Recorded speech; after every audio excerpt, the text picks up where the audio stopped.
Beth hurried on in a flutter of suspense. At the door her sister seized and bore her to the parlor in a triumphal procession, all pointing and all saying at once, "Look there! Look there!" Beth did look, and turned pale with delight and surprise, for there stood a little cabinet piano with a letter lying on a glossy lid, directed like a signboard to Miss Elizabeth March. "For me?" gasped Beth, holding on to Joe, and feeling as if she should tumble down. It was such an overwhelming thing altogether. "Yes, all for you, my precious. Isn't it splendid of him? Don't you think he's the dearest old man in the world? Here's the key in the letter. We didn't open it, but we are dying to know what he says," cried Joe, hugging her sister and offering the note. "You read it. I can't. I feel so queer. Oh, it is too lovely." And Beth hid her face in Joe's apron, quite upset by her present. Joe opened the paper and began to laugh, for the first words she saw were, "Miss March, dear madam." "How nice it sounds! I wish someone would write to me so," said Amy, who thought the old-fashioned address very elegant. "I have had many pairs of slippers in my life, but I never had any that suited me so well as yours," continued Joe. "Heartsease is my favorite flower, and these will always remind me of the gentle giver. I like to pay my debts, so I know you will allow the old gentleman to send you something which once belonged to the little granddaughter he lost. With hearty thanks and best wishes, I remain your grateful friend and humble servant, James Lawrence." "There, Beth, that's an honor to be proud of, I'm sure. Laurie told me how fond Mr. Lawrence used to be of the child who died, and how he kept her little things carefully. Just think, he's giving you her piano.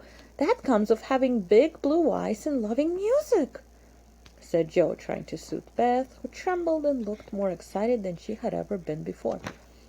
"See the cunning brackets to hold candles, and a nice green silk all puckered up with a gold rose in the middle, and the pretty rack and stool all complete," added Meg, opening the instrument and displaying its beauties. "Your humble servant, James Lawrence. Only think of his writing that to you. I'll tell the girls. They'll think it's splendid," said Amy, much impressed by the note. "Try it, honey. Let's hear the sound of the baby piano," said Hannah, who always took a share in the family joys and sorrows. So Beth tried it, and everyone pronounced it the most remarkable piano ever heard. It had evidently been newly tuned and put in apple pie order, but perfect as it was, I think the real charm of it lay in the happiest of all happy faces, which leaned over it as Beth lovingly touched the beautiful black and white keys and pressed the bright pedals. "You'll have to go and thank him," said Joe by way of a joke, for the idea of the child's really going never entered her mind. "Yes, I mean to. I guess I'll go now before I get frightened thinking about it." And, to the utter amazement of the assembled family, Beth walked deliberately down to the garden, through the hedge, and in at the Lawrences' door. "Well, I wish I may die if it ain't the queerest thing I ever see. The piano has turned her head. She'd never have gotten it in her right mind," cried Hannah, staring after her, while the girls rendered quite speechless by the miracle. They would have been still more amazed if they had seen what Beth did afterward. If you will believe me, she went and knocked at the study door before she gave herself time to think, and when a gruff voice called out, "Come in," she did go in, right up to Mr. Lawrence, who looked quite taken aback, and held out her hand, saying with only a small quiver in her voice, "I came to thank you, sir, for—" But she didn't finish, for he looked so friendly that she forgot her speech, and, only remembering that he had lost the little girl he loved, she put both her arms round his neck and kissed him. If the roof of the house had suddenly flown off, the old gentleman wouldn't have been more astonished. But he liked it.